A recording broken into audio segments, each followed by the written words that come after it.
It's Monday, September 24th, 2018. It's a regular meeting of the Eugene Planning Commission. And it looks like we reserve time at the beginning for public comment, and it looks like there's nobody from the public. So we'll skip to agenda item number 2, or excuse me, agenda letter B. It's a work session with regarding housing tools and strategies update. And Ann Fifield is the responsible staff. Hi. Hi. So my name's Ann. I work in the Community Development Division in the Planning Department. We're not in front of you near as often as the Planning Division. Do you need me to speak into this for recording purposes? Yes, please. Is Yeah, this but I think we can. Okay. I think it's. Yeah. okay? It's good enough. You could pull it Yeah. closer. Yeah, it does do a little projector. And you can tilt it toward you. It's mostly for the recording, right? Yeah. Okay. So I'm here to update you all today on our Housing Tools and Strategies project. You received a summary of it in your packet, but I'm here just to go over, give you a quick overview and answer any questions that you all may have. And so as Planning Commission, I think you are well aware of the issues that we're looking at with this project. Housing affordability is a long-standing and a growing problem in Eugene. It's affecting households across the income spectrum. Last year, our city council had multiple work sessions that focused on different policy tools that affect housing, and staff are working to implement some of those initiatives focused on housing. But there's a lack of a comprehensive and coordinated approach that considers housing supply and its affordability and availability across the whole community. At the end of last May, City Council directed staff to develop a process to identify the barriers to housing affordability, availability, and diversity. The process is supposed to lead to a set of strategies and tools that Council can take action on. To meet Council's request, a team of staffers is working to identify tools that can remove barriers to housing affordability and can be supported by the community. And so I'm part of a team of city staff that have begun a process that aims to lead to this set of tools and strategies that will be presented to City Council. The team also includes Terry Harding, and then also Jason Diedrich, who works in the city manager's office, and also Chelsea Hartman is here. Oh, and Terry snuck in. I didn't see her there. She's And so we have assembled a group of community stakeholders into a working group. They're going to attend 4 meetings this fall. We've contracted with a facilitator who's helping us to coordinate and manage the working group's meetings, but also figuring out the agenda of those meetings and how to best use information in the back and forth that we're going through across that process. We've also contracted with Strategic Economics from the Bay Area to provide technical analysis to inform the working group as well as staff. We've asked the working group to attend 4 meetings this fall. They're 3-hour meetings in the evening. At those meetings, we're getting through a set scope of work. The first one is to identify housing barriers, which means understanding how individuals in the community are experiencing the housing market and what the causes behind the lack of affordability. We're also working to identify potential tools, strategies, and actions. And that's sort of the big list of tools and actions that council could take. There's a lot of policy tools that affect housing supply. The economics firm that we've hired is working to assemble information about tools used in other communities, and we'll combine their information with ideas drawn from the working group to identify a big list of tools. From there, we'll evaluate those tools. The Economist will provide us with some analysis of how well the tools have worked in other communities, how different market conditions affect how effective tools are, and how different tools can have an impact. We'll also look at the cost of information and who pays. There's some tools that may not cost very much, but they have very little impact. There's some tools that may be very effective in a particular type of housing market that may be less effective in a different. Tools that are going to work in San Francisco may not work in Eugene, and we'll want to understand that. The working group will evaluate the tools and then recommend a subset for council to take action on. And we're scheduled to bring these recommendations to council December 10th, which will be here before we know it. The working group includes about 30 people, and we have worked for it to represent diverse viewpoints. It includes at least 2 people from every ward in the city. About 5 of the 30 people are renters, the rest are homeowners. A few of them have incomes below our area median income, and just under a third of the group are younger than aged 40. About just under a third are aged between 40 and 59, and then just over a third are over the age of 60. 2 of the working group are on Planning Commission. Commissioners Fragola and Edwards are part of the working group, as you heard from Tiffany's story about her computer and watching television too late, doing work way too late at night. And so the working group is looking at housing from a broad perspective. We're going to cover affordable housing like that's managed by groups like Homes for Good and St. Vinny's. We'll also cover market rate housing as well as different housing types such as ADUs and middle market housing. It's pretty much anything the group brings forward we'll look at. So it's very broad. The project is occurring alongside some other initiatives that address housing. One of them is the Comprehensive Land Use Code Audit. We recently received a grant from DLCD to conduct a comprehensive audit of our land use code, specifically to identify barriers to housing development in our code. That work is funded by DLCD, and it's on a different timeline than ours. We're going to council in early December. That code audit won't be done until the end of June. It's a long process to get through it, and so there's just no way for it to be done in the same timeline. We expect that some of the issues that are in our code will come out in our process, and we're working to have them primarily addressed through that code audit. Another similar initiative is the Clear and Objective Housing Criteria Approval Update. And Alyssa is part of, and we expect issues that are part of the Clear and Objective process to come forward in our working group, but also we'll work to direct those kinds of issues to the Clear and Objective. We don't want to have a lot of redundancy trying to do the same thing in 2 processes because it's not an efficient use of anybody's time, but we also need to be careful that things don't slip through the cracks. We don't want to assume, oh, that's going to be taken care of in the Clear and Objective, and oh, it'll be taken care of in the audit, and they shouldn't assume the other. And so there has to be a lot of cross-team communication to ensure things don't slip through the cracks, but eliminate redundancy on that. There's also the issue of ADUs.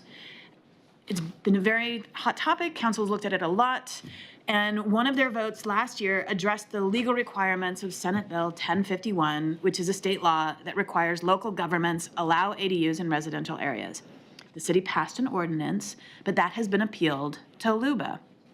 And we're working to respond to that. Our city attorney's office is working to respond to that right now.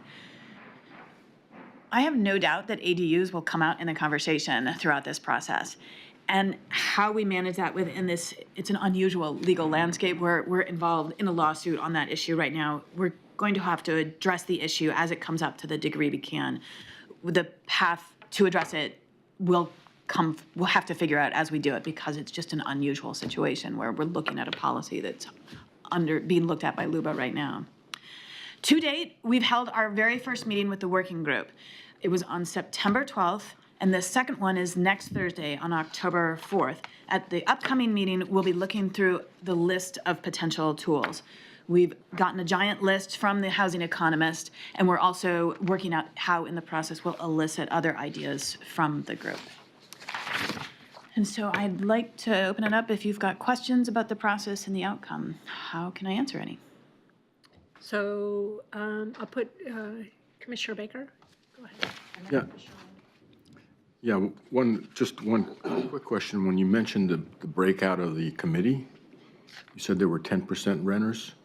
I think was it 10 or 5? Well, It was a small number. small number. The reason I mention that is because my understanding is about 45% of the households are renter-owned. And Yes. so it seems like that percentage is it's too low to get a good representative sample of the community. You're really getting a stronger representation of the homeowners rather than the broad cross-section. You're right. It's difficult to find renters to participate in stakeholder working groups. That's true in every community across the country. And so we worked to identify a handful of renters who were willing and able to come, but we also have representatives on the group who are explicitly working to speak for those groups. We have Centro, that I just always call Centro, and I'm not even sure their full name. Thank you. That they're speaking directly for renters. And there's affordable housing developers and providers. I'm advocates, yeah. Advocating for them. We have the list. There. In the packet. The name. well, just their names. All of it. Somebody from Homes for Good. Still seems a bit on the small side. It's the individuals on the working group. Some are representing community values. They're representing essentially themselves. Other folks are representing affordable housing providers. There's someone from, I know Homes for Good is there. Yeah, you've got Homes and Good, Nedco, John Van Landingham. John Van Landingham is there helping to voice those concerns and represent those folks. Policy Board. There's a number of folks from the Housing Policy Board on the group. And then there's also another category of folks, includes individual housing developers, folks in our community who are building housing, who can help us all understand how it actually works to get housing out of the ground in Eugene. But you're absolutely right. We worked to bring some renters to the table, and then representatives of other groups to ensure that their voice is aired. Commissioner Randall.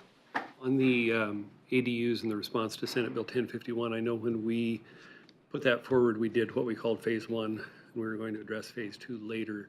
Will this be addressing just the phase one and the appeal and that to the state, or will it also start getting into that second phase that we've talked about doing? The phase two is getting rolled into this process.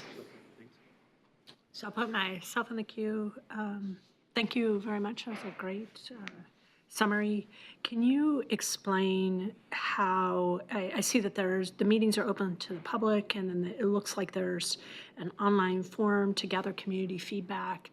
Are there any other elements in terms of public outreach so that this group can actually hear more from the general public? Let's say, for instance, targeting renters, that it's, even though they can't attend the meetings, maybe there's some feedback. So what kind of effort? To get other public input, we're not asking the working group to take input. What we have on our website, there's an ability to submit comments. There's an online form that you can, and whenever you want, submit comments to it. And it comes to all of the staff that are working on the project. And we've also, the public meeting, it's open to anyone who wants to. There's no public comment period. It's just they're there to listen. But we've also we've posted somebody has come in and recorded this working group's work session, and it has posted it on YouTube. It's different from how these meetings are posted. This is actually an individual citizen with camera and equipment who's come in and recorded it and then posted it. It's a public meeting. It's perfectly fine to do it. We were actually really impressed and pleased with the quality of his production, and we're working with him we've posted links to his videos on our website, so you can watch the video, the working group meetings whenever you want. As Tiffany explained, you can, if you miss a meeting, that's always a possibility to catch that video. And then we're asking for input on individual meetings that has a time limit to it. We had your comments were asked for on the first work session, and they were due by sometime last week, so we had adequate time to put them into a packet and prepare them for the group. But comments are welcomed at any time throughout the whole process. After meeting 2, we'll have comments specific to meeting 2 that will close after a certain date, just so we can get them into the packet for the next one. And so primarily through the website, which connects to everybody's emails here. And I think my contact information is also directly posted on the website. Okay.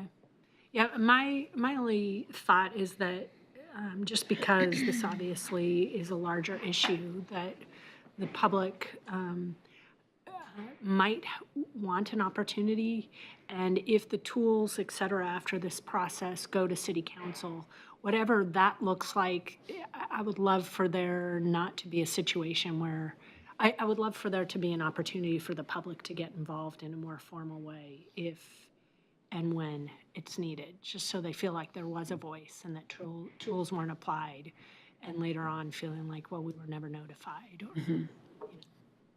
So just keeping that in mind. I'm not sure when it goes to council what the objective decision's being made there. If it's more evaluation, yes, move forward, fully evaluate these tools, then there is opportunity for more public outreach once kind of that brainstorming has been established.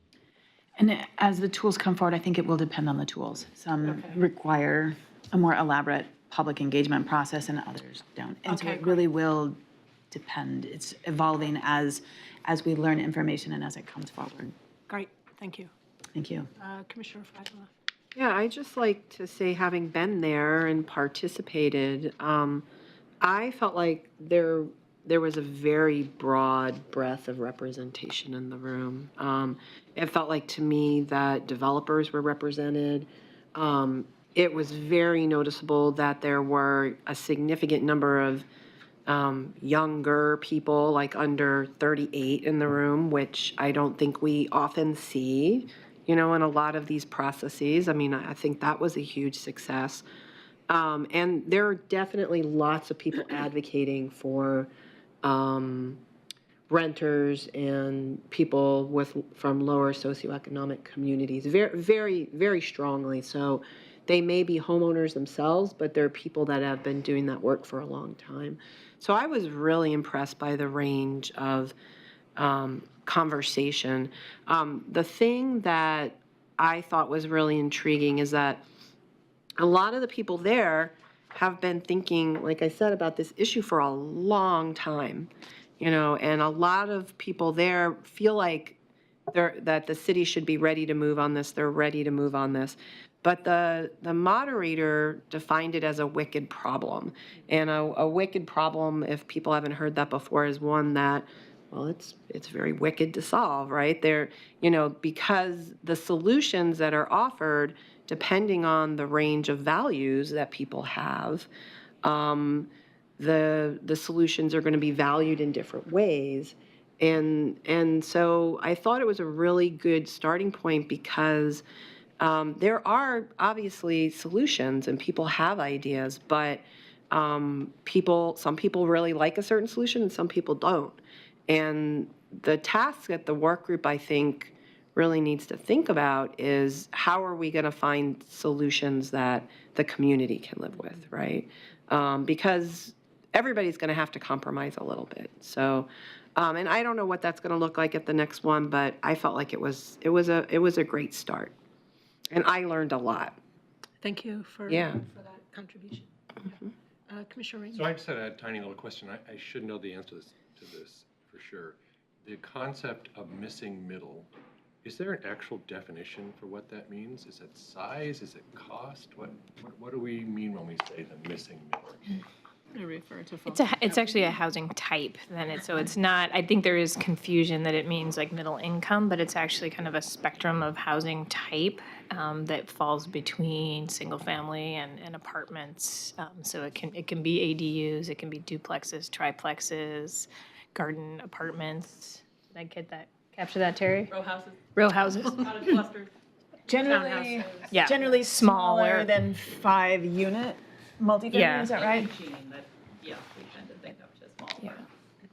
So that's a definition by size twice, number of units and how big the unit is, right?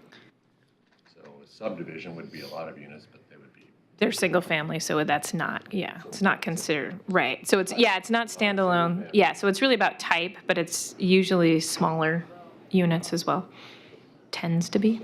No, that's okay. We've had a lot of I conversations. really should know, but I'm like, Where but there's been a lot. there's an actual definition, it sounds like. We have a handbook that we published. Oh, Missing middle. we can get online. that, we should forward that link, actually. I was hoping for the elevator, the Yeah, two-sentence okay. description. We'll send it out anyway. Yeah, we I'll ask in about a year if you've got it. we're gonna send out Then we'll the just have a handbook. longer answer. We will. We will. Are there any other questions? I'm going to insert myself really quickly before Commissioner Baker is, at this point, it sounds like from the AIS, no actions required. What else will we be seeing information in the future?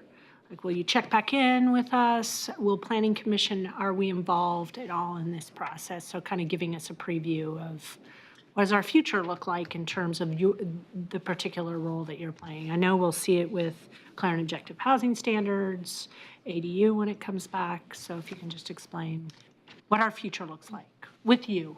With me. We don't have a specific plan. I think it makes sense to come back and do updates like this to Planning Commission to ensure that you're in the loop. What comes out of the process will determine how involved you are. If there is some policy change that does require Planning Commission's input, we'll definitely be back on specific tools. But I can't answer that because we don't know yet. Okay, great. And so would you, and we can, we're very happy to come back and give you an update every so often. So our last meeting is the 14th, correct?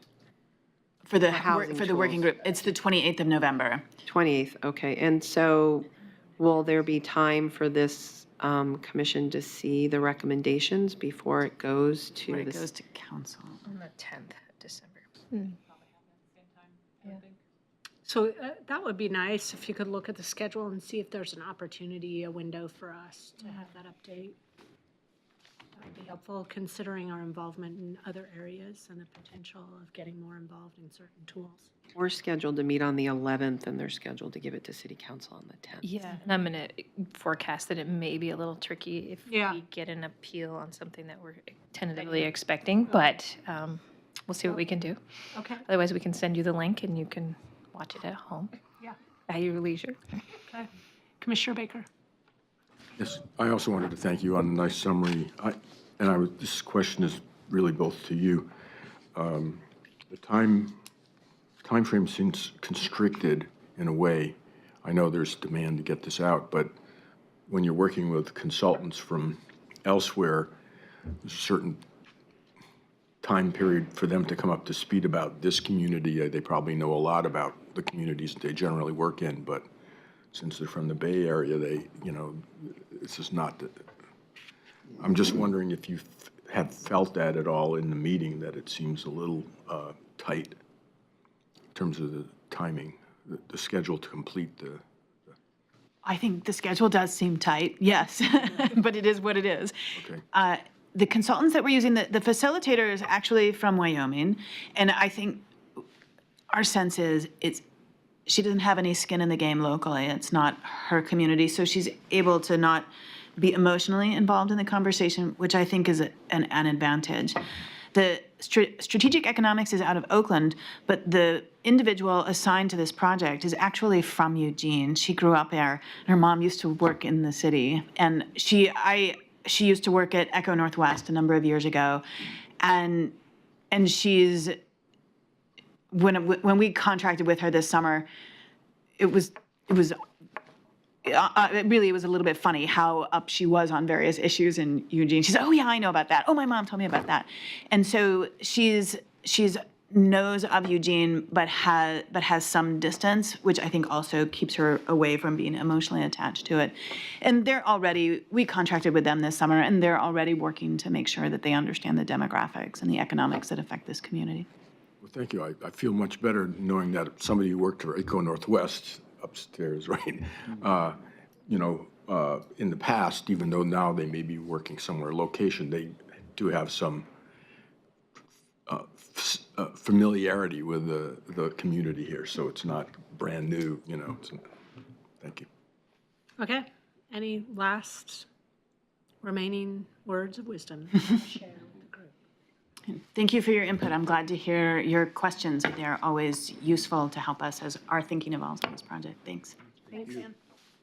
So I told Reed to show up about 12:15 because I assumed you would get into a really robust conversation about housing, so. That was robust. I know. I thought it would be more robust. I'm sorry. It's a wicked problem. It's a. So maybe we can jump to D, items from Okay, we'll commission go to and D. staff to. Perfect. Yeah. items from commission and staff. Do you want to start? Or do you want us to start? I'll let you have a minute. Well, I have a couple I can bring up, and Okay. then I will think of some others as it comes back around. Just a couple of changes to the schedule. We had a meeting scheduled for November 13th, but realized that's a conflict with a council meeting that got bumped because of Veterans Day observed. So we've moved that to the 19th, which is a Monday. It becomes a day meeting. Commissioner Fragula had asked if there was any way that could be at night. Unfortunately, that is also a council meeting. And so we're going to have to, and it's Thanksgiving week, which means it's difficult to have other night meetings that week and have staff available and the public available. So unfortunately, we're going to have to keep that one during the day. understand. Yeah, so, but thanks for asking. I mean, I think that's a really, really valid question. And then I think you all received the poll about a variety of dates. We throw a lot out. That doesn't mean that we're going to need all those dates. It's more to see if you're available and who's available. But we're potentially anticipating, is that gray enough, to get an appeal on the U of O North Campus conditional use permit, Greenway permit. We don't even have a decision from the hearings official at this point. In fact, the record is still open, but that's one of those that we kind of, based on, the level of interest, we want to plan ahead just in case, because it's easier to cancel those meetings at a later date than it is to try to schedule them on short notice. So that's what that particular one was about. And I think the other thing I was going to mention about that particular one is it has been in the newspaper. Hopefully you've been avoiding those. If you haven't, we're going to try to remember to put those into the record. So that makes it a little bit easier for you in that case. So I think that's all I have at the moment. Something else may come up. So Loop you back. Commissioner Baker, you had a question? I was just going to ask you, given the churn, if you could possibly send out a tentative schedule. Yes, we were just going to get, as soon as we had the poll back in, we were going to send one back out. So, yeah, thank you for that reminder. So yeah, if you haven't responded to the doodle poll, respond to the poll. Okay, any items from the commission? Commissioner Fragala. So I attended the Human Rights Commission as our liaison. And it was kind of funny because I'm guessing we haven't had anybody come for quite a while. So I came in and I sat down at the table, and Joel came in and he's the chair, and he's sitting here and he's looking at me and he's like, why is Lisa here? And the meeting got started, and finally at a certain point he's like, what, Lisa, what? Are you on the Human Rights Commission now? It was very funny, but they, were just starting off their year and, setting up their work groups and also their liaisons and stuff like that as well. But we did talk a little bit about some of the things that the Planning Commission are doing, and they definitely have some areas of interest. They're very interested in the affordable housing stuff and want us to keep them updated on that. And they actually are very interested as well in the clear and objective code updates, because they, the big interest was actually around the Willamette Greenway and the issue of, are we actually running without any standards until we update, right? Like, where are we in this in-between world? So, and their big topic of conversation was around the community of people that are unhoused. And so that's a big focus for them right now. And, that connects to the work that we're doing as well. So I was really happy to be there, and I look forward to the next meeting. Commissioner Baker. Yeah, I was going to make some other comments, but before I add, we have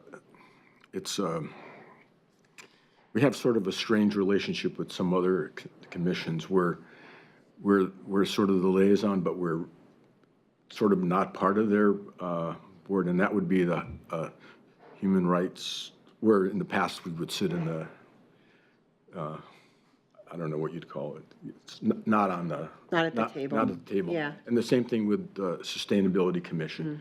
It's just because that could change in the future, but that's the way it traditionally has been, the exception would be the Historic Review Board where you actually are a member of the committee. So, but I think it might be helpful to sort of at least, sort of not codify it, but clarify it in our notes that that's the situation for some of these other committees, so it's not, That's really helpful. so it's clear that you're not Okay. a sort of, you know, when you, obviously you're a member of the Housing Update, but that's different than sometimes these other ones where we're not truly members, we're observers. And, you know, very often you might be asked to answer some questions that you're knowledgeable about, but it's just anyway, I just mentioned that just to. No, that's helpful. I mean, we provided that sheet this year that kind of gave an idea of what the role is, but I'm not sure it gets to that level. And it's true that actually the Historic Review Board is technically like a subcommittee in a sense of the Planning Commission, and the other one's clearly not. So, okay, that's good feedback. And, you know, if there's, at least what I've done in the past is, you know, I just will check in, and sometimes there's room at the table. Most of the time I just sit out in the crowd. Yep. And observe, check in. Great. Commissioner Edwards. Just a thought, because we, as a planning commission, we kind of assigned various seats and roles that we're going to be kind of assigned to managing or reporting back on and whatnot. And I not only, as my role on planning commission, am I appointed to some of these, but then also professionally, I'm pretty much covering the bases, as Alyssa well knows, trying to coordinate a schedule.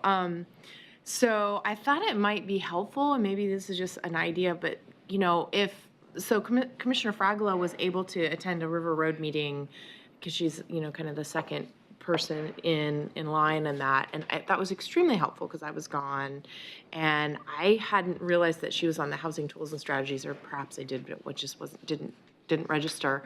So I think maybe it would be helpful just to know when people are attending certain things to help fill in the gaps, because, you know, when I was gone on vacation for a week, I missed like 3 really important meetings, and to have that backup person, you know, because I know ETAC is another one, and Commissioner Borofsky sits on that. But anyway, just a thought that I don't know if we have a real specific way of tracking, like who's able to. Alternates? We do, but I mean, as far like I'm an alternate, but if I wasn't going to a meeting just because I'm an alternate, I wouldn't necessarily notify the planning commission and let people know, because we hadn't really established a process for that. But So typically, I mean, we, as you know, our meetings can be quite, our agenda can be quite full. Yeah. So typically, and I'd let, you know, Commissioner Randall or Commissioner Baker chime in, staff, is that typically you've kind of got your team. So if there's 2 delegates, planning commission delegates and an alternate, you're coordinating amongst yourself, so you know who you are. And if you get to an alternate and an alternate can't attend, sometimes you'll go to the larger planning commission to see, hey, none of us can go, can any of you go? Okay. So it's really kind of this side conversation that the people that are involved are accountable for that. And then you decide who to come here. Now, there doesn't mean that at a meeting, if you've got a meeting happening Thursday, and you can short circuit the emails if you say, we need someone to attend. So I think there's opportunity, but as a formal process to use this as a venue for a full check-in, we often don't have enough time, but it doesn't mean that. Oh, no, I didn't mean Okay. at the meeting. I meant just like routing emails or Yeah, whatnot. yeah, Just to, you know, just check in if, you know, like I said, I mean, I'm an alternate. There's a couple of things that I'm the lead on, and then there's a few that I'm an alternate, but I sit on almost everything that you guys have mentioned just professionally. So I go to every city, I go to all of those things already, but not necessarily as a planning commissioner. So I guess that's what I was trying to say, is it's like, if there's, If we have problems, we can. Yeah, check in I with think that's Well, a or good thing to know. Well, it's, That's what I thought. it's nice to know that if a group, we've got 2 delegates and an alternate, if nobody can attend, reaching out to Commissioner Edwards to see if she is going to be there. Great. answers. Very generous. Always Yeah, yes. yeah. And know that there is other way of getting information. I mean, typically as Yeah. a staff member, so when I was on a committee that actually, I could rarely attend, oftentimes the alternates couldn't attend, I just reach out to staff to make sure, are there any items that we need to actually broadcast to Planning Commission? So there are other avenues too. Okay, thanks. And staff, any other commissioners? Commissioner Baker? I just wanted to, well, usually what we use is the announcement to say that we attended a meeting, and you might mention something that happened important, you know. In this case, we discussed the housing group that Commissioner Fraggle is on, so, but otherwise, she might have mentioned it during our, if we had time enough for announcements to do that. So I attended the first meeting of the Clarion Objective Standards, and I was the only planning commissioner there. There'll be 3 more meetings. It was a bit of a challenge the first time. They didn't quite have, I mean, I think they did try to do a good job, but they didn't have enough background material on some of the issues that we were discussing available on the table, like copies of the actual code language and things like that, so people could, but now they're doing a better job of trying to get information out in advance. Because the other issue is you walk in and you're hit with a wad of information on the table, and you have 2 hours to you know, absorb it and absorb all the issues, and then also, you know, make some meaningful comments. So they're trying to do a better job in the future ones by sending the material out way in advance for people to review. So I just wanted to mention that. And I can't remember who the second person was. I am, and I couldn't attend. Okay, yeah. So you'll be at the next one, maybe. I also go to those as well. And you can watch it. It's printed, posted, which is yep. always nice. Yeah. Yeah. And can I make a clarification? Sure. So I'm actually on the Affordable Housing Work Group as a community member. And so I was asked to participate as a community member. I am also there as a planning commissioner, but it's kind of the same way that you're going to these other things as part of your professional status. So, I am there with a double hat as an educator. And are you talking about the housing tools and strategies? Yes. Okay, that's what I thought. Okay. Okay. Commissioner Rainey? I knew I saw a hand. I can report on the Sustainability Commission meeting that was maybe last week or the week before. It was, as I expected, fascinating because sustainability is, the scope is so broad, but not in the way I had expected. They have a very interesting protocol about how they bring agenda items to the table, which makes sense. If you've worked on sustainability groups in the past, you know that pretty much every issue is a sustainability issue, and we're all passionate about it, and we all want to talk about it now. So controlling the agenda, you can tell over the years has been a challenge. So they have this very strict protocol, and there was an agenda item which may or may not come before this group, probably may in the future, and there was considerable discussion about whether they could even discuss that or not. So that was really interesting from kind of a process, community building standpoint of how do you go about your work when these issues are coming at you immediately and everyone's passionate about them. But yet there's all these other issues backed up that you said you were going to work on. So segueing into that, what they did talk about was their work plan for the year and how they were going to clean up or finish issues that had already been brought up, what new issues they might take on, and then what issues they would just kind of sort of monitor as time went by. I don't think very many of those will come back to us. They might. I'm not sure how much we get involved in transportation system planning. There was a lot of conversation about that. There was conversation about tiny homes. There was conversation about the riverfront property in general, both the EWEB and the North Campus properties. And I think beyond that, they were just sort of following up on past work. It is a big group, passionate group, and I believe Commissioner Baker has been attending these meetings in the past. And I thought, to their credit, they are effective at actually getting work done. And I think that's difficult in that topic area. But like, you guys sort of showed up, and it was literally standing room. I mean, there's nowhere to go. is interesting. I guess a lot of people care. Well, it was about that riverfront park stuff. It was about the river's edge. That's why. And as soon as that got resolved, then there were plenty of seats. But I didn't sit at the table. I was kind of off in the audience with the rest of the staff. So it was good. It was very educational, and I was glad I went. Yeah, perfect. Commissioner Baker? Just to add on to that too, they use a very different model. Well, they're a bigger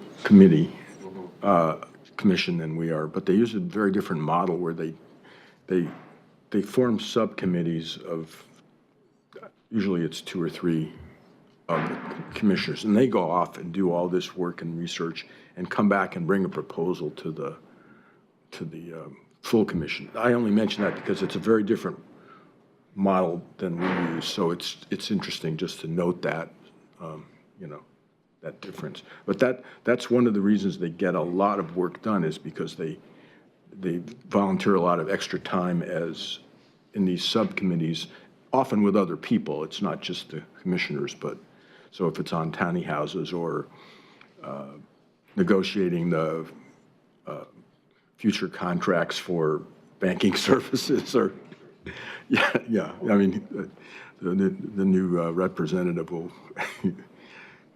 Commissioner Ramey will be very experienced in some of these areas very soon. So thank you. I was going to say, actually, our model, from my perspective, is quite similar. It's just that we have expertise workhorse, it's staff. So we're on a committee.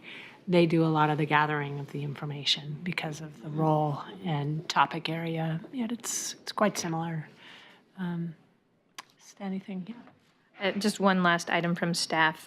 You'll notice when you get your new schedule, and it's been on there, but on October 24th, which is a Wednesday, you have, at this point, a noon meeting scheduled. It's a joint meeting between the Planning Commission and City Council.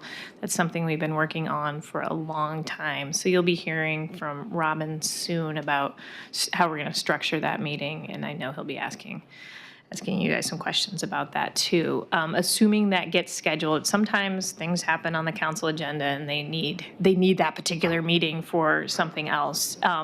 We're hoping this one sticks. Assuming it does, we won't have the meeting on Monday, the 22nd, so we'll only have a daytime meeting that week. So, but we've left the 22nd on the calendar for now, because again, it's easier to take it off the calendar than it is to add it later. Right. So the 24th is the joint meeting. The 22nd will come off assuming the joint meeting does happen that date. And that meeting on the 24th was scheduled from 12 to 3, or? It should be from 12 to 1:30. Oh, okay. Yeah. As long as I'm in the right place at the right. Okay. Yeah. I feel like I finished early. Yeah. Right. Woohoo. Okay. Thank you. That's all I have. That's it. Yeah. Okay. Quick comment. Oh, Of course. Sorry, it's about your scheduled meeting on October 9th. You have a fair housing training. So that's actually your next meeting, I think. Oh, thank you. And we're contracting with the Fair Housing Council of Oregon to bring down a trainer to do this training for you as a commission. But since this is a public meeting, it's also a great opportunity to invite interested community members and other board members to attend. So you may have some folks sitting in the audience listening and participating in that training activity. Right. And specifically, I told the River Road Community Advisory Committee about this opportunity, and they were very interested in sending a couple of their neighborhood members. Invited HRC. Yep. I mean, we've invited all we the board members. have or will be inviting other boards and commissions to attend, although I think the longer term plan is for those groups to get their own individual trainings. Okay. Yeah. Great. Is there anything, Terry, that we need to know in advance other than just show up? I don't think so. I'm hoping they're going to bring a stack of resources with them. They've got guidebooks that are geared towards elected officials, ones that are geared towards neighbors, and there's a third one, probably staff. So very experienced at providing this kind of overview to bodies around the state. So really looking for, our staff went through it a couple of months ago. Okay, great. Yeah. And Commissioner Baker? Yeah, I attended the previous one. In fact, I was the only planning commissioner to attend. Was that one for neighborhood leaders, perhaps? No, I think it was because we were supposed to be, there was the option for more planning commissioners to go. Okay. Oh, yeah, I remember it was, I think it was a board. So, meeting. it's very well organized, Yeah. but it was very convenient because they have a lot of material. So they actually give you a flash drive with, That's right, and you shared that, and we actually put that one on the web. right. Yeah. Great. So, They try to make the rounds every couple of years, so. so, I mean, I don't know if it's any much different from when I attended or not, so I'm not, but I would assume that it'd be similar. So there'll be a large packet of information, but you also get the information on a flash drive, which makes it more convenient sometimes. And then we have the training on this Thursday from 9 to. Oh, that's right, the League of Oregon Cities, that's right. Yeah, there's several of us going. Great. Okay, thank you. Yeah. Okay, we'll go to item letter C. Read, welcome. It's work session, bicycle parking land use code updates. And we have Reed Dunbar, staff. Thank you. I recognize about half of you. I've been here a few times to talk about this. At this point, we'd like to move forward to adoption and get to the public hearing process, hopefully this calendar year. So hopefully this is the last time that you'll have to look at this. Well, except for any hearing I hope we're and gonna look at it, deliberations. right? Yeah. Well, with your red pencils out. I don't know when you want to Okay. pass those up, but I have a couple of those. So I had hoped to have, I will apologize too, in the AIS, I'd hoped to have the images prepared. I didn't get those before I left for a conference last week, so I have them, and I'll distribute those now. But as I mentioned, I think about half of you have seen some of this presentation. I just want to go over why we're doing the bicycle parking code update. It's in a lot of different plans, right? So we just did the transportation systems plan. We're looking at making sure that we have systems in place to enable a tripling of active mode shares, meaning walking, biking, and taking the bus. And one of the things that we had identified in the pedestrian and bicycle master plan way back in 2012 was that our bicycle parking code didn't accommodate all of the different types of bikes that we were seeing out in the community, and maybe weren't doing an adequate job of providing enough quantity or enough spacing for developers who are also required to develop long-term secure bicycle parking. And so as a result of that, we ended up hiring a consultant to do a regional transportation study focused on bicycle parking, where again, our code came up and said, okay, we should take a look at this. And then we did a local tour where we actually went to a lot of the most recent multifamily housing developments in Eugene, and sort of did a photo tour with the property managers there. And just to see how it was working out, what the code was allowing them to do and not do, and if there were any recommendations that they had for how to improve the code. So based on all of that, we convened a staff committee and started looking at the language and working on some different language, as I mentioned, for the code itself. And that is what was in the AIS, is basically our recommendation for the code update. But before we get into that, I just wanted to talk a little bit more generically about bicycle parking. Just the basics of bicycle parking, and then some considerations which aren't necessarily unique to our community, but that are emerging as innovations in bicycle technology improve, like electric assist bikes. We don't have anything in our current code that would accommodate somebody with an e-bike. So there is a best practice guide through the Association of Bicycle and Pedestrian Professionals. It's called the Bicycle Parking Guidelines. It's updated every couple of years based on best practices in the industry. As new technologies become available, they update based on that. This is a really useful guide so that we're not trying to decide what types of rack elements there are available, what type of spacing standards need to be employed, but we're actually able to look at a guide and say, okay, this is what the industry is doing. These are what bikes look like now. This is how we need to accommodate folks at various destinations. And so this was a really useful tool for us as we started to look at things.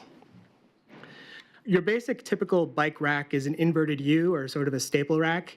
It provides 2 points of contact with the bike. If you only provide 1 point of contact, the handlebars generally will swing around on that bike, and then that bike will be laying on the ground depending on how you lock it up. So our standard rack is really an inverted rack. We want you to lock through at least the frame and 1 wheel, and so all racks that we would recommend would allow you to do that. And basically, it's any inverted U staple, maybe a hoop on a bollard. The more angular designs that are like in front of the LCC downtown, all of those work. Those are basically our standard. And this code is really saying, okay, we're putting some dimensions behind that. So we don't have ones that are either too tall or too short and don't work for the greatest variety of bikes. There's also some bigger bikes out there. There's families that want to go car light and say, okay, well, if I could replace some of my trips with like a cargo bike, or if I could take a trailer with me, that would be great. But when I get to the end of my trip, I don't have any place to put this thing because it's too big.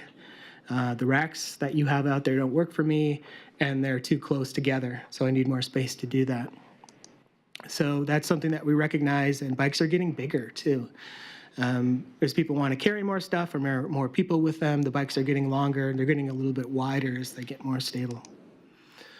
There's a difference in short-term versus long-term. Long-term security means this thing is going to be there for more than 2 hours. Generally, you're going to work and you want long-term secure parking while you perform your work that day. You don't want to rely on street parking for that. For your bike. We hear that a lot downtown, that people who work downtown are concerned about taking their personal bikes downtown because they would have to lock them up on the street. And they've had various issues with people taking saddles or lights or various components of their bike, and so they might not make that bike trip at all. And so long-term secure is really important. Short-term is also important. In long term, one of the things we noticed, and this is a photograph from that multifamily tour that we had taken that I mentioned earlier, is our current code requires the inverted U rack. And so a developer will create a space, and this is a really nice space because it has the ability to inspect the space before you enter it with all of the glass. It's well lit. It's very secure inside of there. But just look at all the space that's wasted. So if we could actually stack parking in an environment like this, we could either double the quantity of bicycle parking racks available, or we could decrease the amount of footprint by about half. And so one of the things that I've been hearing from developers is that they'd like more flexibility when they're laying out their site to figure out where the bikes could go, how they could be accommodated, and what the most secure bicycle parking elements might be. And because we only enable right now the inverted U rack, they're very limited in what we'll actually allow. Although we do allow some semi-vertical right now, but those are pretty confusing for people to use. I used to have a slide in this presentation to show what that looked like, but that's not what we want to talk about. So this is where we're going. This is where the industry is going. It's going more toward stacked parking and different sorts of parking options that make the best use of available space, either within a garage or within the building footprint or somewhere that is going to be able to provide either long-term or short-term secure bicycle parking, but allow people to actually utilize the spaces that are available. Here's another example. This is vertical parking. That used to be in our code. It was taken out. We're recommending putting it back in, but only in certain quantities. Like we wouldn't want 100% of room to be vertical because that would require everybody to be able to lift their bike. As I mentioned, bikes are getting bigger. As we're introducing electric motors, they're getting heavier. Some people can't lift the bikes that they have. We shouldn't require everybody to do that. However, if we do have some odd spaces where some additional accommodation would be acceptable, then allowing folks to be able to choose that as an option, I think, is where we want to go. Right now, cyclone fencing is very popular too for the long-term bicycle parking enclosures. That's not sufficient. People are able to cut through that and be able to gain access to those long-term secure spaces and be able to use the door and basically walk out with bikes. And that happened on 13th and Olive project, like in the alley there. That was all cyclone at one point, and then people were coming in and stealing bikes, and so they replaced all of that with a more durable product. We're requiring, in the code, we talk about an extruded wire mesh and products like this so that they're just more durable and more theft resistant. This is, again, just this idea of maximizing utilization of the space available. This is actually one of the Max stations outside of Beaverton.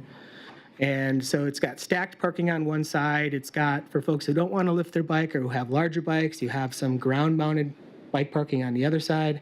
Just letting people choose what they feel comfortable using, and then again, putting a quantity of racks in a space because it has a tall ceiling that is going to increase the overall quantity of racks and just increase the capacity of that facility is something that I think we're after. The current code does not require short-term bicycle parking at multifamily. So you see bikes parked to various things, objects outside of those facilities. This is one thing that we would like to fix. And I think just to my little note there is whenever we do have inadequate bike parking, then people start to make decisions about where they should park their bike, and sometimes they're not the best decisions. And bike theft is a big deal in Eugene, and it impacts people's transportation choice. And so we want to make sure that we have an adequate supply of secure parking available for folks who want to do the right thing. Growth of e-bikes, just demonstrating that, like, this is where the industry seems to be moving. I just got back from a conference where we were talking about bike share bikes. Bike share bikes are all moving to an electric assist platform. Personal bikes are moving to an electric assist platform. We need to have accommodations in long-term secure bicycle parking facilities for people to plug their bikes in, because those bikes require electricity. So if we don't provide that, people will come up with unique ways to string electrical outlets into their cages, and that may impact the security of those spaces. And so I think we need to plan ahead on that. As I called around to different communities when we were looking at this component of the code update, Vancouver, British Columbia was one that was looking at 50% of long-term bicycle parking spaces having outlets on them. We didn't recommend that. we're quite a bit less than that. But we think that every long-term bicycle parking space should have at least one outlet. And then once you have that, you'd be able to increase. Yeah. Can I ask a question? Don't the batteries usually come off and then you just carry it in the house or in the office? They can. Most of them require a key for you to do that. I think if you take your battery, it'd be like taking the engine out of your car every day. It would be better to keep it where it is, just to keep that contact. Most of the battery removal capacity is for security. And if you're already in long-term secure, you don't want to be securing your bike again. And they're heavy. People are usually carrying things with them. It's just less convenient. And requiring folks to do that too, I think, is maybe not the best way to encourage people to use bikes every day. So I'm going to use this opportunity do you mind questions being peppered through your presentation, or would you rather wait till the end? I think I'm pretty close to the end, actually. Okay. So keep going, and Okay. as questions arise, if they're specific. E-bike, that's an outlet. I just had a question. When you were showing that Mac station, how did users get the bikes up onto the top rack? Do they have to just lift them up there, or does the thing slide down, or? They have a tray that slides out. In your packet there too, and in the language that's in the draft code that you have in front of you too, we talk about pneumatic or spring assist. We don't want anybody to have to lift up a bike using their own power. So that seems to be the industry standard too. Again, I was just at a conference. All of the dual tier bicycle parking racks that I saw had some kind of pneumatic assist so that you could get a bike on a tray. You could lift the bike up. That was the assisted part, so it wasn't heavy, and then it just kind of slides in, so it's on top of the others. One of the things we're looking at in this code too is just making sure that where we do have a provision for long-term secure bicycle parking, we're not building just one facility on a campus where people have to get to one end of the site and then get to the other end once they're done securing their bike. This leads to disuse. People want to get to their door, and wherever their door is, again, if there's a sign or a rack or something available nearest that door, then that's probably what they're going to use, and so they won't be using the secure bicycle parking. We would recommend having a more diffuse layout of long-term secure. Maybe instead of a 50 space long-term secure, you have like 5 10s that are more, that are closer to the major entrances to those campus buildings. Locking, cipher locks or electronic locks seem to be the way that the industry is going. These are coming down in cost. Anytime you do a key, you have to manage each key in the system. It's incredibly labor intensive on the multifamily housing tour that we did in town, anytime there was a key involved, it just became a hassle, and folks didn't really want to deal with that. And so these codes and these combinations are something that you can change. You can get it to the folks who need that information, and it provides a level of security that is as good as having a key. Visual inspection, again, going more toward like a extruded metal or having some opportunity like a window for visual inspection so that you can see what's in that space before you enter the space, or that you can see that, in this case, this locker is occupied or not before you open a door. Again, is the way that the industry is moving. Homeland Security also has something to say about that. They want to make sure that there are actually bikes in there and not other objects or things that could get folks in trouble. So I think these products are becoming a lot more popular. We have some long-term secure bicycle parking bike lockers that we've installed in the community over the past couple of weeks. We've got 2 more coming to the LTD site in the next couple of weeks, and they all have an extruded wire mesh so that you can see into the locker before you get to it. This should just be part of our code. So as a process, as I mentioned, started with a regional bicycle parking study. Every time we've looked at a bicycle or walking plan, the bicycle parking code has come up. We know that it needs some changes. That's what initiated this process. I had a citizens committee developed a few years ago to take a look at this. We talked about how life is when you're riding around the community, what the end of trip accommodations are, if they were adequate or not, and what folks would like to see. We did a couple iterations of the code. I reconvened that citizens committee and I said, okay, here's what we're thinking. We're thinking e-bikes, we're thinking family bikes, we're thinking of having more long-term secure bicycle parking spaces, we're thinking of having more flexibility in the types of racks that are used. And folks said, yeah, this is exactly what we need to have happen. Again, that multifamily bicycle tour was really enlightening. I talked to the property managers there. They would like to have a little bit more flexibility, but they really talked about the utilization of those spaces being influenced by design. If there's a big glass wall or a big door to a long-term secure bicycle parking space, then you can actually see into it before you enter. These can be dark spaces, sometimes in the bottom of parking garages where folks could be, and you wouldn't know that until you get into that space. So making them lighted, making them visually inspectable before you enter, and then making them clean, all add to utilization when they're sort of afterthoughts. So there's like a bike parking cage kind of thrown into the corner with some cyclone fencing. The utilization of that isn't very high. And so what that results in is developers asking why they have to provide that at all, because people don't use it. Well, if you build something that is quality and secure and feels like a space where your bike is going to stay and stay secure, then folks tend to use that. And so we would like to get more of that into code so that we're actually building what it is that we're requiring. I've had lots of conversations with developers over the course of the year since we've developing this code update as well. And again, a lot of those conversations are just about flexibility. We have a little bit of space, in this corner. We'd love to be able to put some racks in there. What you require right now doesn't allow us to do that. Or maybe we want to do some family bike parking, and those are bigger spaces. What kind of rack elements can we use for that? Just being able to respond to the spaces that are available and a type of clientele that people are trying to respond to, I think is really helpful. And I think this code does that.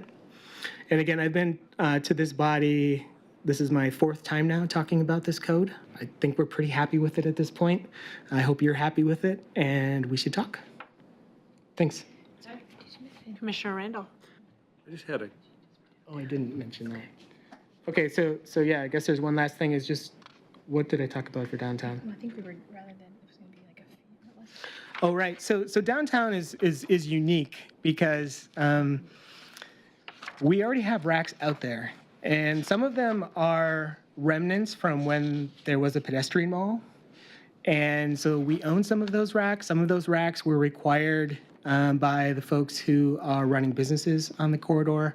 But we've sort of just been mixing all the racks together. And I think that's how people respond to those racks is in this block, I know that there's parking in this space. On this block, I know there's parking in this space. And that's how we started to look at the downtown as more of a campus. And so per block face, how many bicycle racks should we have? Not per building, but per block. And if we do it that way, then we're not requiring each property developer of each storefront to provide bicycle parking, but we're already looking at the existing quantity and seeing if maybe there's a better use for that space, or if there's an existing, if there isn't enough, maybe then that's when we provide them. One of the issues we had recently was there wasn't enough room right in front of a storefront to be able to provide bicycle parking, and so we relaxed that requirement. And then we got a call from those folks when they opened that said there's no bicycle parking out here, and we said, we know, you didn't have room for it, but they still needed it, and there wasn't any on that block face. So what we would like to be able to do is to introduce a fee in lieu of allocation that would allow developers to pay the city a fee. We would manage each block face then and be able to provide bicycle parking on each block where it fits best. And that's what we ended up doing with that developer too, is we said, okay, well, if you give us the money, we'll put some racks out, we'll put them down here where we think there's room to do that. And so just making sure that we're managing downtown as a system and not each storefront as necessarily a component of the bicycle parking inventory. So that's going to require us to do a fee in lieu of a policy, which we're working on. So just to mention that. And that's the way that I'd prefer to do that. Similarly, we would like the University of Oregon to manage their own campus. I don't know why we need to tell them what bicycle parking they need. So we've sort of let them do that in this code change. Commissioner Randall. Thank you, and thanks, Reed. Yep. Good to see you again. Two. Couple of questions.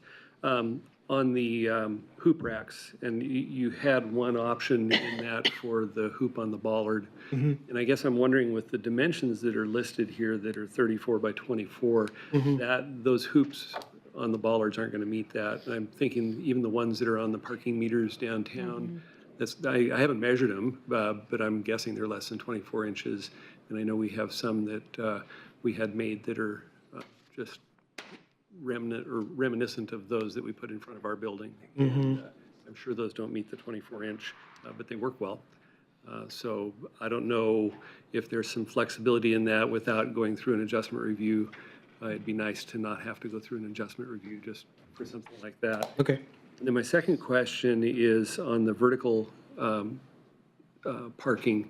You were talking about not having to lift your bike. And I know in the past when I think we had vertical parking allowed for a while, if I'm remembering right.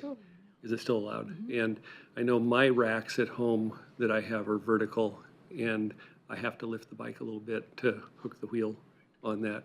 And I've gotten into a rhythm of doing that, and it's really not a problem.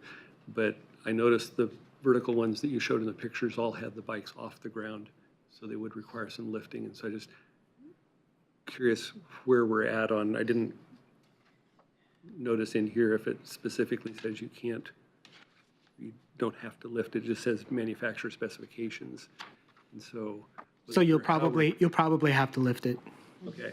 But again, the way that I don't have a problem with, but I know some people are, So we've kept the overall percentage of hung parking very low so that not everybody will have to do that. And again, I think it's primarily suited for those odd spaces where you could probably get some more bike parking, but not in, the inverted U racks.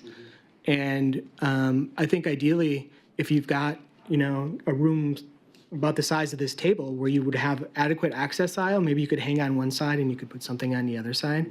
That's really the intent of that, is not to do an entire room of hung parking, but to be able to allow developers to decide if their clients can manage that, or if there's some odd space characteristics of an area that would allow them to put some additional capacity in, and we'd like them to be able to do that.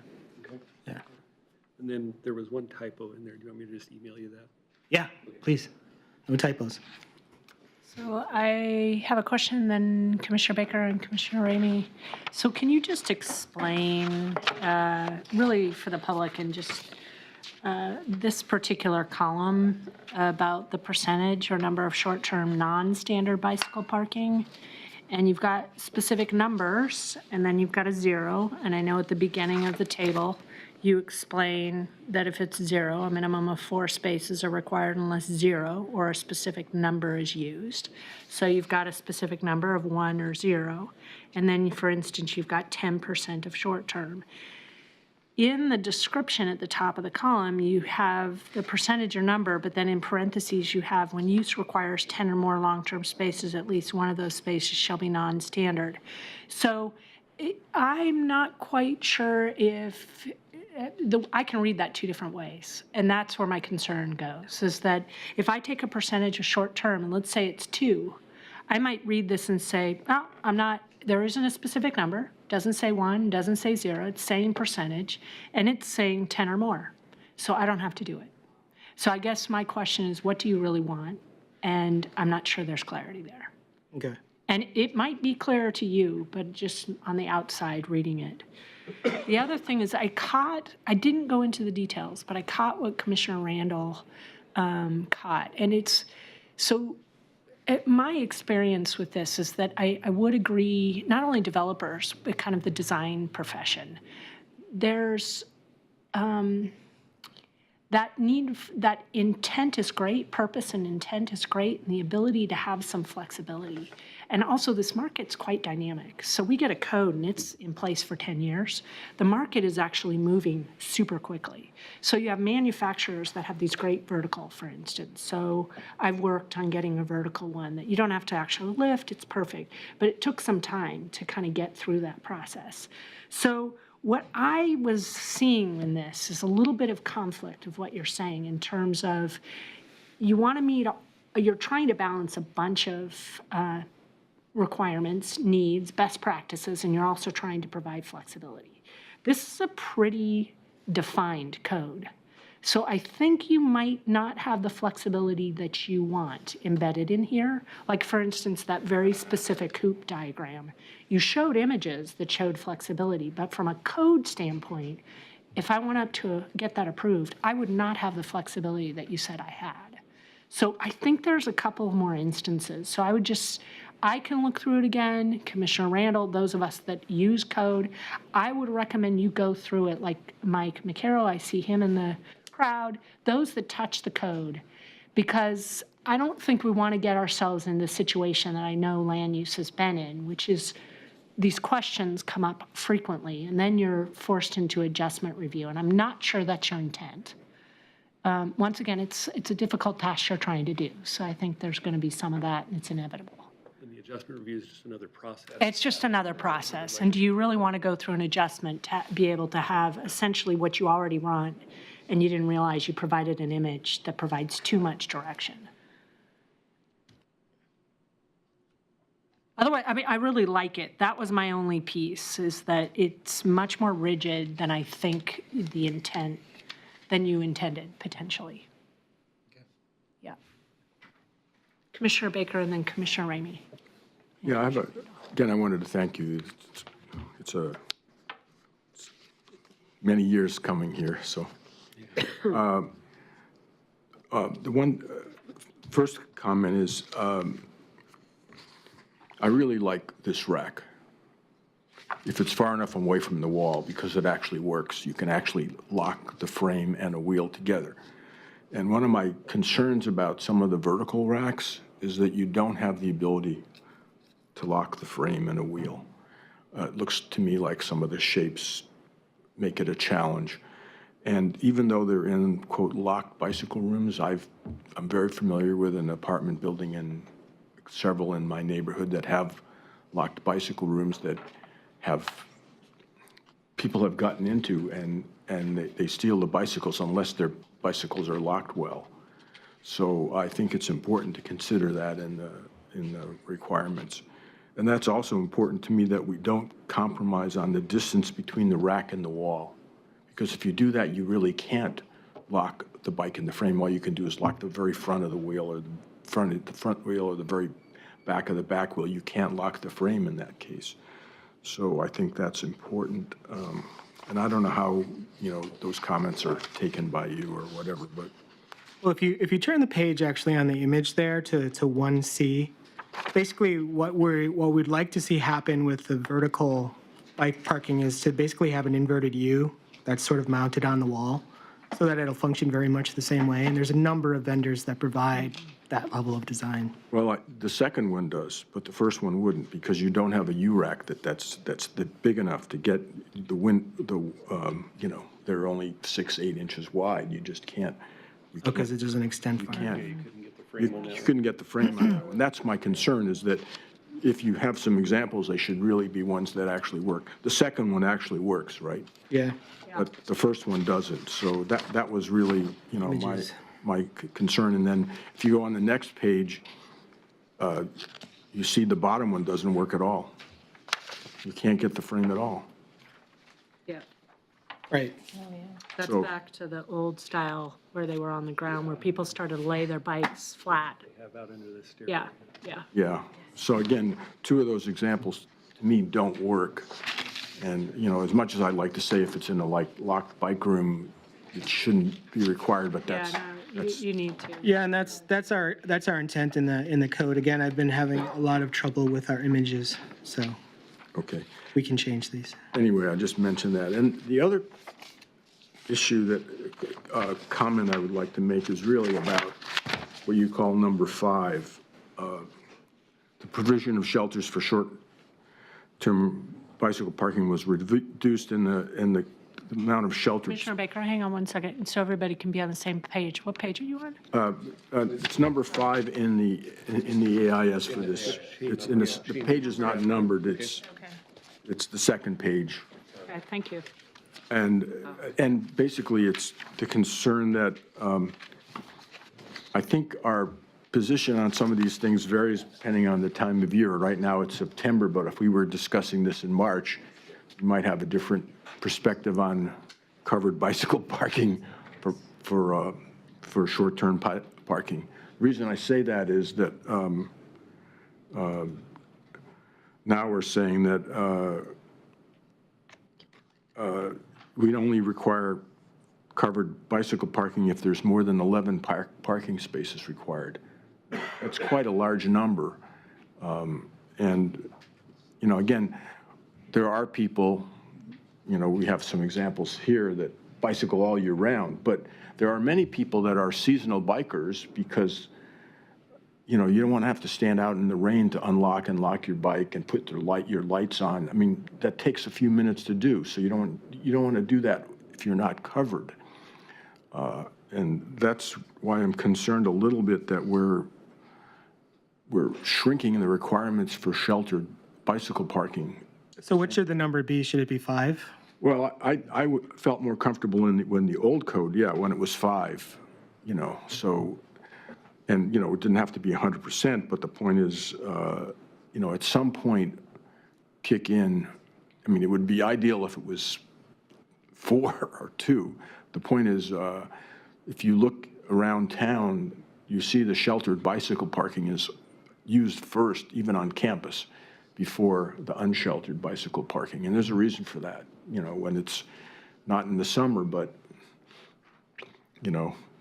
December and January, it's a very different thing. And if you wanted to get people to bicycle in those other months, then I think we really have to provide some amenity for that.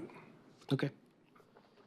Commissioner Ramey? So I'll first of all, Reed and others who will commission perhaps, congratulations on getting this far. This is wonderful. It's such an important thing for the community to have, I think, viable choices for people, bicycling being one of them, and then making them actually work. And I know hard work by you and others have brought us to this point. When I first came to city, 40, 50 years ago, they were the little rebar on remember that on the side, and these racks that you somehow locked your wheel to, and that, look how far we've come. So that's So true. just in our lifetime. That's true. terrific. So having said that, I'm a full-time bike commuter, or was until I stopped working so much, for about the last 10 years. So there's something psychological about covered bike parking, because you're riding your bike in the rain. This is what I used to think, well, who cares? Your bike's already wet, and you're dressed for the rain. So what do you care if your bike's parked out in the rain? It's wet anyway. Well, there's something psychological about it, and I think Commissioner Baker finally made me understand what it is. It's actually that transition moment where you're unlocking your bike, you're putting on your rain gear, and you're getting ready to go. If you can do that undercover, That is so much better of an experience than if you're out in the weather. So all of this, a long way of saying, I'm not sure why we're reducing the number of required parking spaces at all. In my very pig-headed, self-centered self says, we should be making more of them, because I will walk out of my way to find a covered, right out of my way, to find a covered spot if I can. And I know the downtown area and the campus and lots of parts of Eugene by where there is covered bike parking. That's my mental map of how I'm going to get to that spot. So I'm not sure, I had a much kinder and gentler question when I began this tirade. How did you get to this? There must have been logic that went into this change. And I don't just want to begin by saying you're wrong. There must have been logic into how you got to this. And so can you explain that? Because it looks like it also kicks in more parking required at the other end, where now we're saying it's 50% of all spaces, where it used to reduce to 25% when you got up into the larger numbers. Maybe I'm read that wrong, but that's what it looks like to me. So what was the logic in getting where we are, given that I think there should be more, not less? We were asking for a little bit more for long-term secure, so we were thinking we would ask a little bit less for short-term secure. So it's a trade-off. Pretty much. And just thinking about the standard provision of how many racks we usually throw out there, we're usually throwing out 2 racks for 4 spaces. And so, yeah, when does that number kick in? I'm a year-round bike commuter as well. I don't have a car, and so I ride, and I don't know that I'm necessarily attracted to the covered bike parking, but everyone I talk to seems to be, so I understand that that's a thing. Yeah, I think we can, there's no real good reason why we would need to change it to make it higher. Then I would advocate, for sure, don't make it smaller. If there's a way to make it larger, that would be great too. And I realize there has to be some logic and some thought behind why we're doing what we're doing. And you might think about what that is. Because I think you need to make some kind of case about why they're staying the same or changing through research or data gathering. So that was my easy question. I only had one other question about the downtown approach. Is that essentially a systems development charge then that goes on downtown development? So that's how that fee's collected? No, I mean, it would be a fee in lieu of, so you'd either provide the parking. Oh, it's a track B. Or you pay for the amount of required bike parking. Provide it or pay. And I didn't find that in the code anywhere. Is it just not? It is in here. It It's is. kind of hidden, and it's going to So- be, it's, well, Varied sort of. Yeah. Really, I love that, the idea of thinking of your short-term. downtown comprehensively, but it does require that there be some planning done. And then that 6 months. planning have a longevity, and that's an expense in itself. And so without the funding to sort of create this management plan for the downtown blocks and to maintain it over time, this strategy may not be as effective as we'd like. So the regional bicycle parking study that I mentioned that we had done back in 2013 actually did do a survey of downtown Eugene and has a quantity of bicycle parking racks per block face. And it has a recommendation based on land use type for what the quantity should be. And so there's actually color codes for each one of those blocks that shows an overall quantity.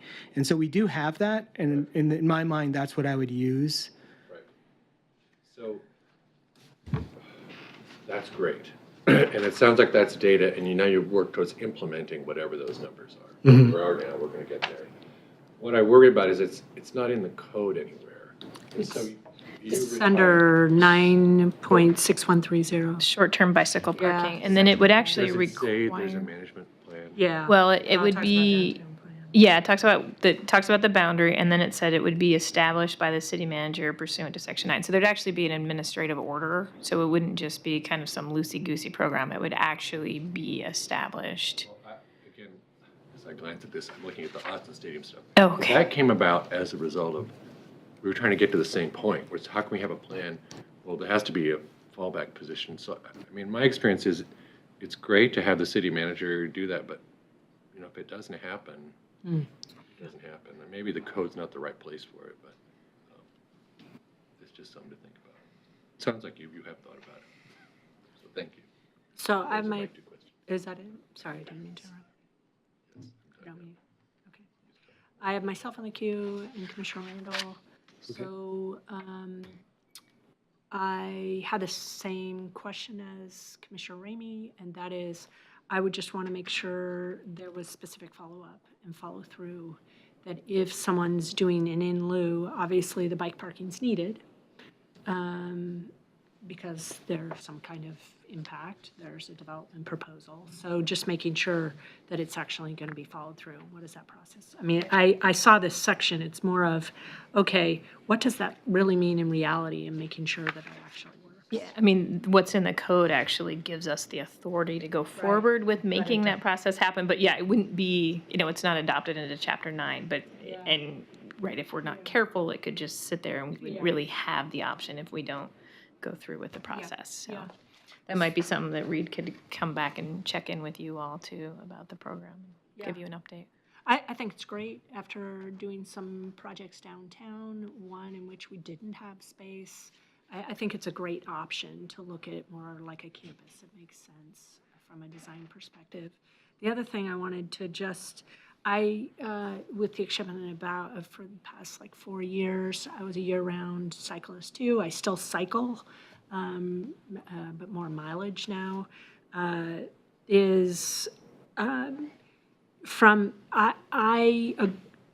don't care about the shelter because I'm already wet, so I'm one of those people like you. I don't look for it, yet I recognize, I can see it being liked. I would advocate not going smaller than the current code, less.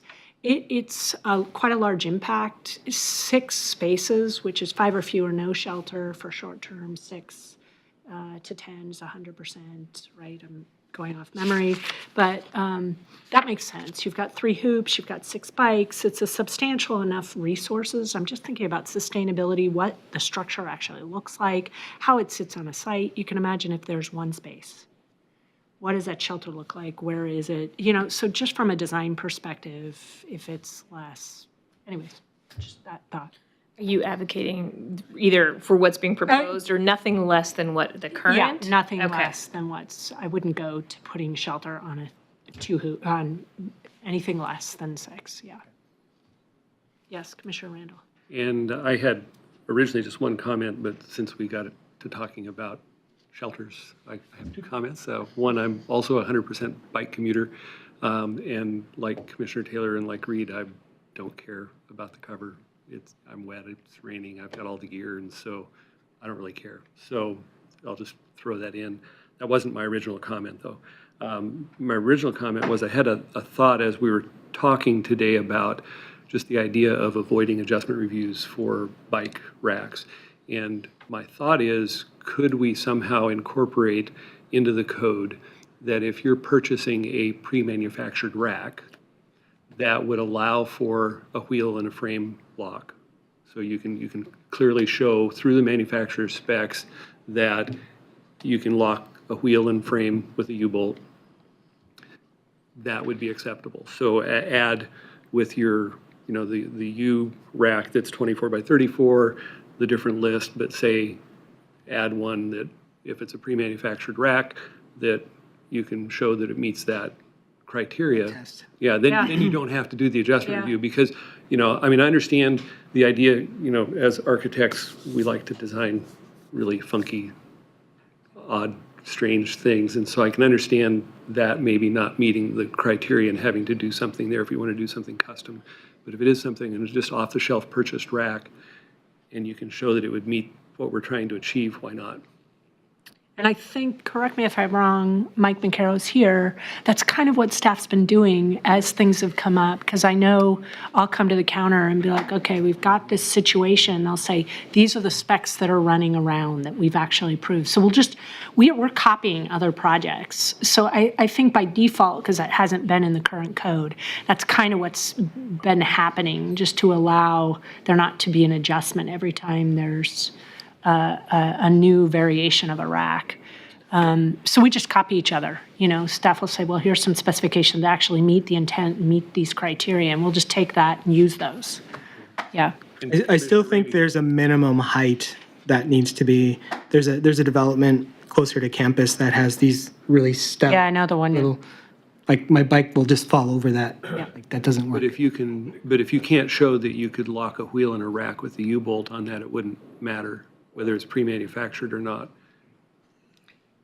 So whatever the criteria is, whether it's yeah. height, so I gotcha. whether a U or a circle, the height is Yeah. important, the two lock points are important. But that's it. And I think the key here is in 3A, where it talks about ground-mounted bicycle parking rack.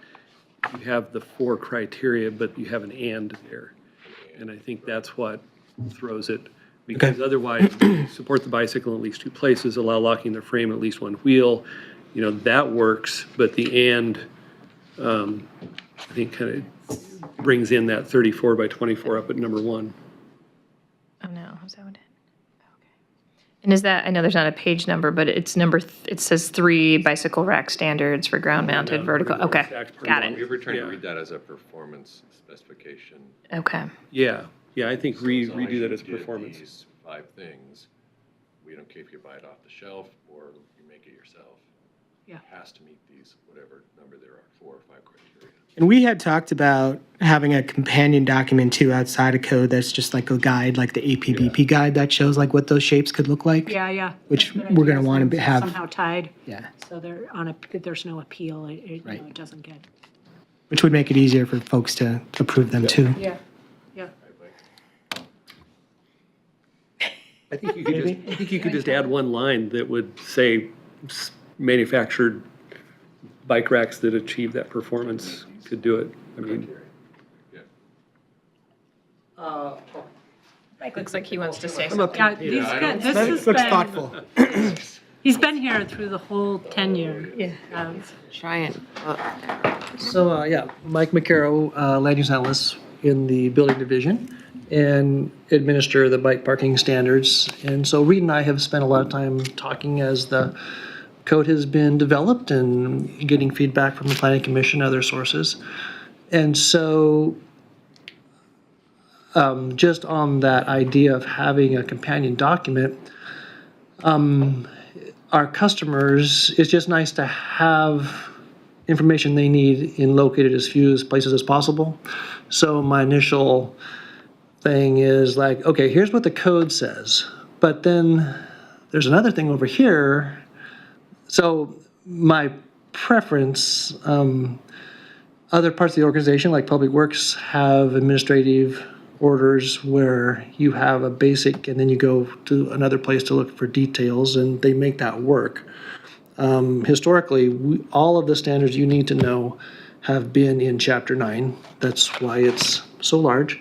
But it would be kind of a new concept to start making companion documents. So if we need to send people to 2 different places. So that's just my initial reaction, but I think we can make either option work. Yeah, Commissioner Randall. I would agree with Mike. I wouldn't advocate for a companion document at all. I think what I'm suggesting with the manufacturer's thing could be just another line in the criteria that, you know, it's 34 by 24, it supports the rack in at least 2 places, or if you can show that a manufacturer has one that's, whether it's 34 or 33 or, 18 or whatever, if it's a pre-manufactured rack that you can show when you submit that spec with it, that you can lock the frame and the wheel with the U-bolt and it, can adequately support the bike, why not? And you can do that just with another line in this code and not encumber it with a whole another document or anything, I think. And since we have, our code is clear and objective, in compliance with state law, and so maybe we could have a minimum standard. Yeah. So for the example, at the U of O, it sounds like that isn't meeting the job, but if the minimum's 28, or we just pick a number, or whatever. Yeah.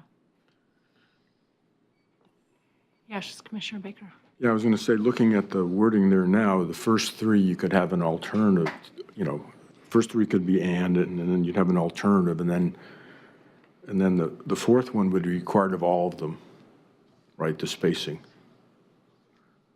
It is a good point, though, especially because we're going to clear an objective, especially for housing. You've got bike parking that's going to be associated with the housing clear and objective standards. So Mike makes a really good point that we really have to go to those minimums, and that subjective evaluation of staff really shouldn't be there.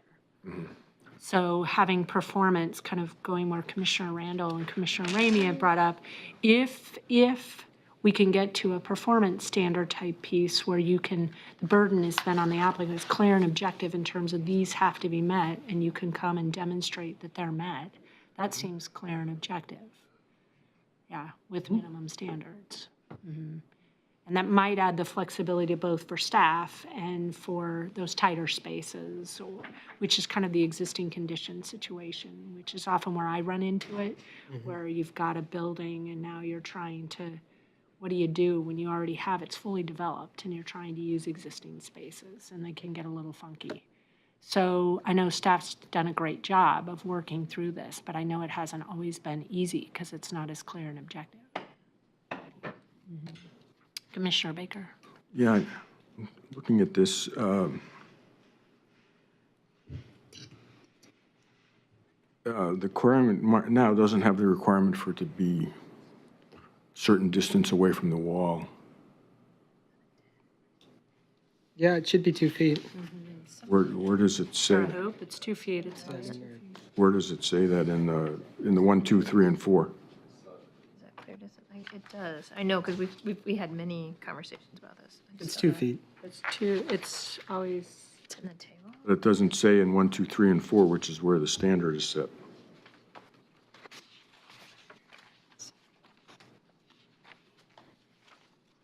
I mean, it talks about the dimensions between, right? But I don't see the 2 feet. I just mentioned that because you might want to look at that. Yeah, I don't see it in these diagrams. Well, it's the diagrams, but diagrams are not going to be part of the code. So it's the heading that's clear distance. So the table 9.6120 sub 2, it says minimum dimensions for bicycle parking spaces. Clear distance is defined as the distance between the bicycle rack and the closest structure or obstruction except another bicycle rack. So that's intended to be a wall, a screen. And so there's the 2 foot. What's the reference on that, Alyssa? What's the chart? Yeah, so it's it's the table that's at right above 9.6120. Subsection 2. Yeah. Maybe you could clarify what clear distance is. It is clear, so it's defined back at the very beginning, it's Okay. defined under 9.6105 on the first page of attachment A. So we did it a little bit differently here. We did put the definitions that apply specifically. It's on the very beginning, the first page. First page of attachment A, and I apologize that there are no page numbers on here. That makes it difficult. It's Eugene section at the beginning of the attachment. It's Eugene section 9.6105. 05. Yep. Maybe it would be helpful to put that in parentheses next to the clear distance one, so it would be clear what that means. In fact, all of those, access aisle is defined there as well, right? Download differently. So, anyway, Okay. just to make sure that it's clear. Okay. And Page 20 here. Because that's what I find in the real world is the more common problem is that the rack is right up against the wall, you know?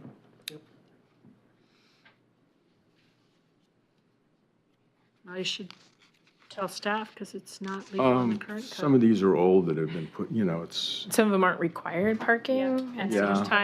sometimes they're like, well, I can get one space there. yeah, I mean, again, a lot of these places still have old rebar racks that are, I mean, what are you going to do? There's no requirement to replace them with current racks, so it's just, Okay, are there any other questions, comments? Thank you for all of your efforts.